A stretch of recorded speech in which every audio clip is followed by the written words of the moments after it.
Alright, hi guys. Our mechanic took a shit, so basically he's MIA. Nobody knows what's going on with that guy.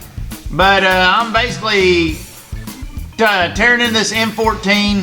First time I ever really been in a motor myself. I've helped Dan a few times over the years, and Big Meat's taught me a few things, but I mean, I didn't watch and learn as good as I should have. But this turns out okay. Every time I get to a stumbling spot, I basically figure out what Big Meat do, and it works out. Here we go. I ain't doing much normal recording because I don't want to scare off the new guy. But we're starting with the rocker assemblies. And I'm just reading my book, doing things right, cleaning them off, and then re-lubricating them and putting them back on just like the book says. I think we'll have this deck. But I ain't gonna bullshit nobody. This is my first time putting one together. But I tell you how it is. You need every country boy needs to know how to do this shit, and I'm gonna do it. Basically, you know, I mean, I've been around this stuff for quite a few years. I mean, it's just a shame that I don't know more about it than I do. But I know how to read. I mean, I did graduate high school. Took a little effort, but we got the job done. So I did learn how to read a book, and I know 2 + 2 and simple shit like that. So we think we can figure this out and get the torque specs right and everything, and all that good mess. And we got a new mechanic for breaking in, and he's a little bit shy, so I'm not one to throw him into the YouTube deal and you know, and kind of run him off, you know. So, but here we go. We're getting ready to fire this sucker up.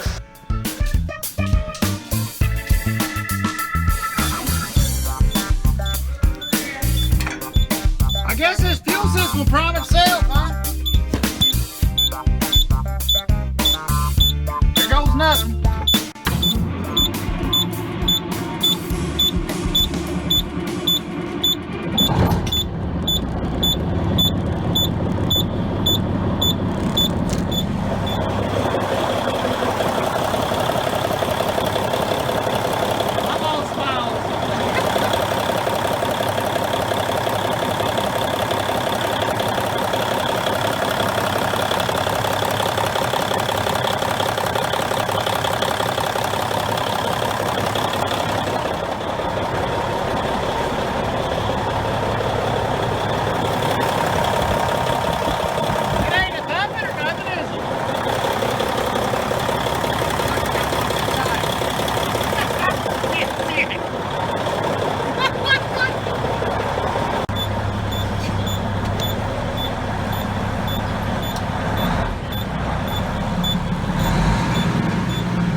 That's good enough to sleep on.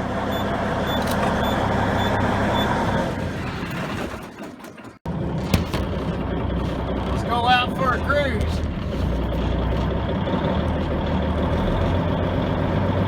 See how this baby's gonna behave itself. Sure sounds smooth.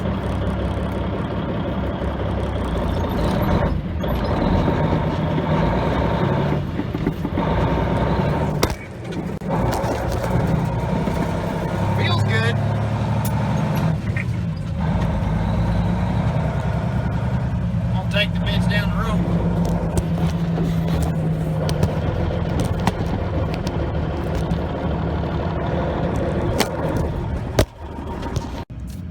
Okay, we took her for a test spin. Everything went good. Me and Mama got to yakking back and forth about stuff, so I didn't take much of the driving. But it is really good. It sounds really good. This truck's been getting loose for a while. Because the Jake brake, the Jakes hold it back like it used to when we first got this truck, and then the coming down a hill when the truck's pushing the motor, it's got to where it be rattling a little bit, you know, as you can hear the clatter in it as the truck's pushing itself. It don't make that noise anymore. So Sunbuck sounds really good and snug. But like I said, I didn't get on there. Me and Mom, we got a lot going on. Me and Mom got to talking. I never took care of it. But the son of a bitch runs good. Turned out really good. Now we're coming out of the woods with the first load with it. Getting ready to climb this hill here. Now the first load's daggone load of pulpwood, so I don't feel like it's fully loaded anyway. So we'll check her out. It ought to put the motor through its paces. What she sounds like. She's pulling better than old Blackie does. That's for sure. I'd already shifted down right here with old Blackie. I don't think I'm loaded. I don't think I got enough wood on here either. I got it to doing okay. We ain't got that little shit on there. Hell, that's like hauling crackers. You can't get it that weight on it. Unless it's stacked in there just perfect. The fan's kicked in and where's the temperature gauge? We're a little over 200. I bet that radiator's half stopped up. I'll check my water when I get down there. That's, well, I don't know, it's a fairly warm day. It could possibly kick on. Oil pressure, I'm not saying oil pressure a little higher, but I don't know. It's spinning. I think it did up fine. The fan kicked off. Hell, Blackie ain't been running my fan over the top of this hill a little ways yet. Never even dropped the gear. Well, I'm either loaded or not. I ain't even got half a load on, or this son of a bitch is pulling like a crank day. Alright, I'm going to jump on into project number 2. This is a Jake brake issue on a C12 cat. And what we did here is went ahead and changed the engine harness inside the motor. And did the, it actually turned out to be a solenoid on the Jake brakes. But here we go for a drive here. Here comes that Freightliner engine. Don't want me to Peterbilt. See how smooth it sounds? Oh, that son of a buck's working perfect.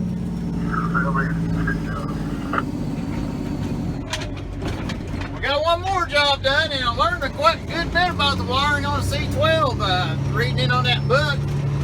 And I think I like the cat motor. I don't know if I like cat motors better than Cummins or not on the inside. I like them better driving, but they're a lot different. It's hard to believe two motors that does the same job is built so much difference. That's why you can tell when you're driving why the torque curve's so daggone stupid on a Cummins, why it's so smooth and good on a cat. I mean, they're built totally different. But hell, I don't like driving. There's some people likes driving Cummins, so I don't like some bitches. They don't act right driving. They're not driver-friendly motors like a cat is. Everybody's going for a ride. You what? Big red semi truck, yeah. That's what we're going for a ride then. What do you think, Calvin Malvin? Let's go hit the old gas brake. Yeah, driver, yeah. Here we go. Oh, yeah. Say, boy, that Jake brake sure does work good. Ding. Sounds good, don't it, y'all? Going down the hill.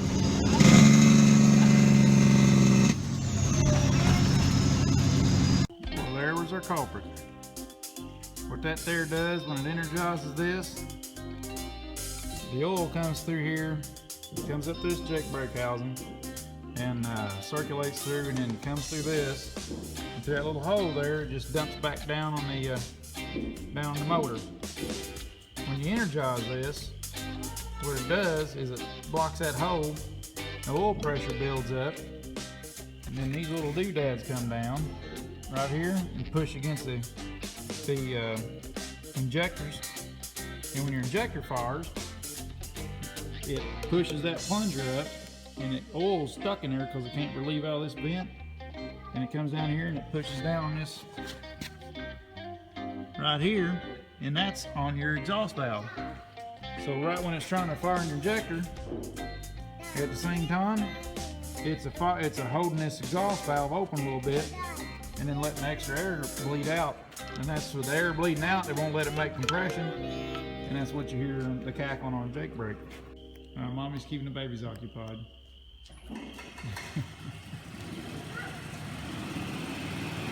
Jack's going, Mommy. You going, Mommy? You gonna stay with Daddy or you going with Mommy? Go, Mommy. You wanna stay with Daddy? He's a smart one. Go, Mommy. You go with Mommy. He's a smart one. I wanna go with Daddy. Oh, Ah! no, he's not very smart. Mommy, get all the babies out of the way so I can back my Sarah's truck in there. Sit, Mama. And then Daddy load up his tools and then we'll go to the house. We got the Jake brake fixed Come here, Calvin. on the big red semi truck. Check Calvin's butt. Yeah, He's Jack. been working hard. He's got grease all over him. Why you look so serious? Act natural, Jackson. Like you don't even know the video camera's there. Right in the face. Yeah, that's natural acting. Alright, hey, if we want to get educational, we'll just all learn together. I just learned this, and this truck it's hard to see, and it ain't the truck I fixed, but it's the same motor. But here's how it works. Here's how your Jake brake works. Now, in the cab, you got the dash out of this one for something. You got basically, turn the light on here. Okay, basically, you turn the Jake on, and you got low, medium, and high. Now, how that actually works is them send signal to the ECU, and then from the ECU down there, it goes up to this plug right here, up to your Jake brakes. Now, when you hit low, the 3 and 4 kicks on this Jake brake head. 3 and 4 kicks on when you hit low. Now when you flip it, you're switching the cab up to medium, then this kicks off and it sends current to the front and the back, and that's your medium.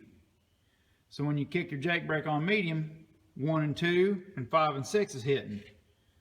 Now when you flip them all on, it just, you know, sends juice to all. When you flip it on high, you know, it sends juice to the front and back and the center. But here's the thing. What got me confused on that other truck, because I didn't read the schematic good enough at first, which I do that quite a bit, just being a spaz. But you got one circuit comes up to go to 1, or go to 2 and 3, and you got the other circuit comes up and Y's off and goes 1 and 2 and 5 and 6. There's only 2 circuits. That's what had me confused. There ain't 3 circuits, there's only 2. One circuit goes to the center, one circuit goes to the front and back. And when you need high, you just kick both circuits on and they all 3 run. So that's how you get your low, medium, and high. Just thought that was neat. I thought I'd share that because I always wondered that over the years, how that worked. So basically, if your Jake brakes is working at all, you know, I was thinking cab, switching the cab, but if your Jake brakes are working at all, if they're working, if low works and medium works at all, then that circuit's fine, because it's just telling the computer go to low, medium, and high. You know, it's just telling the computer, and then the computer's deciding when to hit them and how to hit them, you know. So basically, if you're getting response in your ECU out of the dash, or your ECM, you know, out of the dash, you know, it's working, you know. But anyways, that's it. Hey guys, I wanted to come on here and say, when we done the chainsaw filing video, there's actually some comments come on there, and there's some pretty neat information on there. Everybody that commented on that, thanks a lot. I actually learned a few things on that, and I figure there'll be a few diesel mechanics that actually come on this one and line a few things out, and I think we're all going to learn a little bit on this one too. So if y'all watch videos and think that there needs to be more to it, read the comments. There's actually some of you fellers watch this stuff, and I can't believe you're all on here, but some of the fellers on this stuff actually knows a few things, and I'm just the type of guy to put it out there and be vulnerable and let everybody come in with their information. We can all learn from it. So thanks a bunch, guys. Later on. Nah, breaker broker, come on in there, leave me a little comment, a little bit of thumbs up there. Kaboot.